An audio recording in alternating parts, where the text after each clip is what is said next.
આપણા દેશના યશસ્વી પ્રધાનમંત્રી શ્રી નરેન્દ્રભાઈ મોદીજીને જ્યારે પ્રધાનમંત્રી તરીકે કાર્ય કરતા 12 વર્ષ પૂર્ણ થયા છે, એના અનુસંધાને રાજ્ય સરકાર દ્વારા માનનીય મુખ્યમંત્રી શ્રી ભૂપેન્દ્રભાઈ પટેલજીના નેતૃત્વમાં સમગ્ર ગુજરાતમાં જનકલ્યાણ શિબિરનું આયોજન થયું છે અને એના અંતર્ગત આજે ગાંધીધામ કોર્પોરેશનનું પણ જનકલ્યાણ શિબિરનું આયોજન કરવામાં આવ્યું છે। આપણને સૌને ખ્યાલ છે કે પ્રધાનમંત્રીશ્રીનો જે ઉદ્દેશ્ય છે સેવા, લોકોના ઘર ઘર સુધી યોજનાઓ પહોંચે અને એ જનકલ્યાણકારી યોજનાઓ થકી લોકોને એના લાભ મળે એ દિશામાં જ કાર્ય એમના થકી થતા આવે છે। એને અનુસરીને આજે ગાંધીધામ કોર્પોરેશનમાં તમામ વિસ્તારના લોકોને એનો લાભ મળે।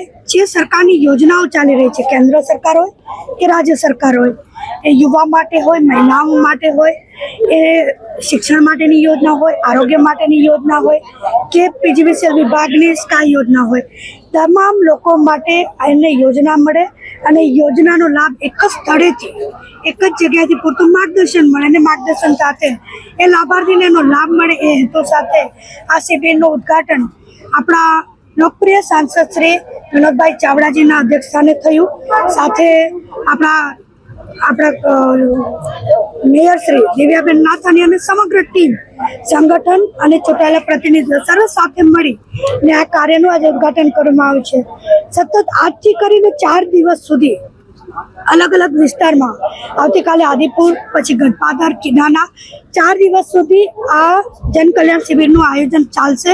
હું તમામ લાભાર્થીઓને વિનંતી કરું છું, સાચા અર્થમાં જેને લાભ લેવાનો છે, જેમની જરૂરિયાત છે કે આપ સૌ આ શિબિરનો લાભ લો અને એમના જીવનમાં જે પણ જરૂરિયાત છે એ યોજનાનો એને લાભ મળી શકે।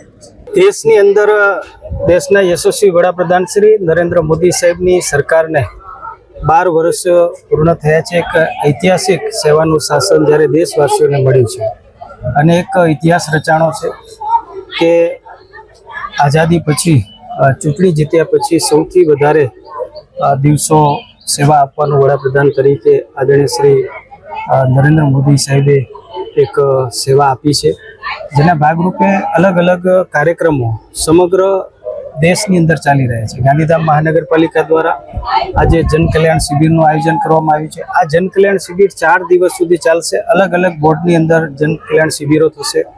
સરકારશ્રીની જે યોજનાઓ છે, રાજ્ય સરકાર અને કેન્દ્ર સરકારની, એ લોકોને વધુને વધુ યોજનાઓનો લોકો એનો લાભ લે, લોકો સુધી પહોંચી કરીને એ યોજનાઓના કાર્ડ બનાવી આપવામાં આવશે, જેનું ઉદ્ઘાટન દીનદયાલ હોલની અંદર આજે ધારાસભ્ય શ્રી માલતીબેન મહેશ્વરી અને મેયર શ્રી દિવ્યાબેન અન્ય સર્વે લોકોની ઉપસ્થિતિમાં અહીંયા કરવામાં આવ્યું હતું। ત્યારે તમારા માધ્યમથી ગાંધીધામના સર્વે નગરજનોને હું અપીલ વિનંતી કરું છું, લાભાર્થીઓને વિનંતી કરું છું કે આપણે વધુને વધુ જેટલી પણ આ યોજનાઓ છે એનો લાભ લઈએ, આપણે બધા કાર્ડ બનાવીએ અને જે હેતુ છે મોદી સાહેબનો કે લોકો સુધી યોજનાઓ પહોંચે, તો લોકો સુધી યોજનાઓ પહોંચે અને લોકો એનો લાભ લે।